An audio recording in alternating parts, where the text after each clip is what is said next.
नमस्कार, मी अपेक्षा आणि तुमच्या आर्वीज किचनमध्ये खूप खूप स्वागत। आज आपण आपल्या किचनमध्ये अगदी झटपट होणारं लोणचं बनवणार आहोत। हे लोणचं बनवण्यासाठी जास्त साहित्य देखील लागत नाही। अगदी घरच्याच काही मोजक्याच साहित्यामध्ये हे लोणचं अगदी 5 मिनिटांमध्ये बनून तयार होतं।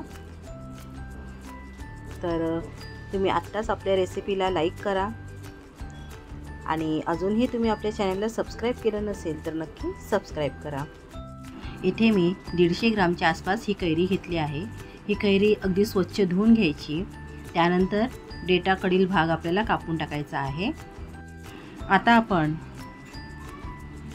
ही कैरी अशा प्रकारे उभी कापायची आहे। आपल्याला एकदम बाटाकडील बाजू आहे त्या बाजूला सुरी घेऊन कापायची, म्हणजे व्यवस्थित कैरी कापली जाते। बाटाच्या बाजूला म्हणजे कोयला जास्त कैरीचा गर राहत नाही। आता इथे आपली कैरी कापून झाली आहे। आता आपण अशा प्रकारे उभ्या शिरा कापून घेऊया। त्यानंतर आपल्याला छोटे छोटे पीस करायचे आहे। इथे मी तोतापुरी कैरी घेतली आहे। ही कैरी चवीला जास्त आंबट नसते आणि हे लोणचं आपण 2 ते 3 दिवसात संपवणार आहोत। त्यासाठी मी ही कैरी घेतली आहे। जर आपल्याला जास्त दिवस कैरीचं लोणचं टिकवायचं असेल तर त्यासाठी या कैऱ्या घेऊ नये। त्यासाठी दुसऱ्या कैऱ्या घ्यायच्या असतात। त्या लोणच्याच्या कैऱ्या दुसऱ्या असतात।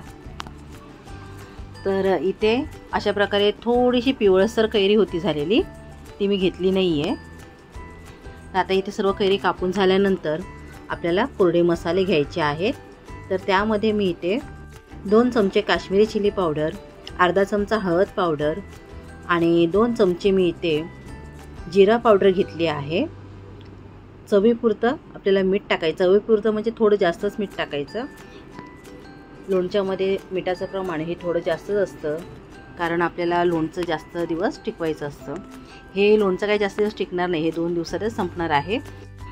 आता या कैरीच्या पोळी मी दुसऱ्या वाटीमध्ये ओतून घेते, म्हणजे सर्व मसाले व्यवस्थित मिक्स करता येतील। त्यानंतर आपल्याला यावरती गरम तेल ओतायचं आहे, त्यामुळेच मी दुसऱ्या भांड्यामध्ये या कैरीच्या पोळी ओतून घेतल्या आहेत।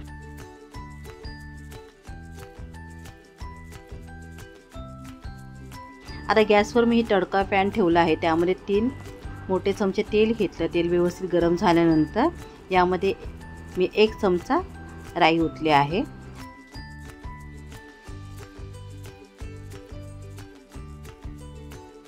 आता गॅस बंद करते। राई तडतडल्यानंतर आपल्याला यामध्ये 2 चिमटी हिंग पावडर टाकायची आहे। आता हे तेल आपल्याला या कैरीच्या फोडींवरती ओतायचं आहे।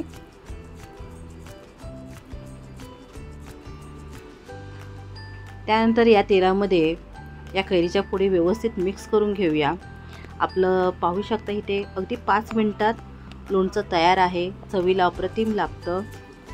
तुम्ही देखील करून बघा, खूप छान लागतं चवीला।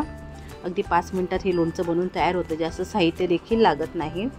चला तर मग तुम्हाला माझी आजची रेसिपी आवडली असेल तर नक्की लाईक करा।